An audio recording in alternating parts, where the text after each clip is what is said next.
அனைவருக்கும் வணக்கம். திருமண பொருத்தம். விருச்சிக ராசி, விசாக நட்சத்திரம். ஆண் நட்சத்திரத்துக்கு பொருத்தமான பெண்ணின் நட்சத்திரங்கள். திருமணத்துக்காக காத்துட்ருக்க ஆண்களுக்கு இந்த பதிவு அவசியம். உங்களுடைய வருங்கால மனைவியின் ஜாதகத்தை உங்களால் சுலபமாக கண்டுபிடிக்க முடியும். நம்ம சேனலை முதல் முறையாக நீங்கள் பார்க்குற மாதிரி இருந்தால் சப்ஸ்கிரைப் பண்ணுங்கள், லைக் பண்ணுங்கள், ஷேர் பண்ணுங்கள், அந்த பெல் பட்டனையும் தட்டி விடுங்க.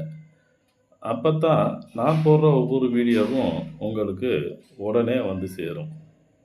திருமண பொருத்தம் அவசியமான ஒன்றும் கூட. திருமணத்துக்கு இதுதான் முதல் ஸ்டெப். அதை எளிமையாக்கணும் அப்படின்ட்டு தான் இந்த பதிவோட நோக்கம். நன்றி, வணக்கம்.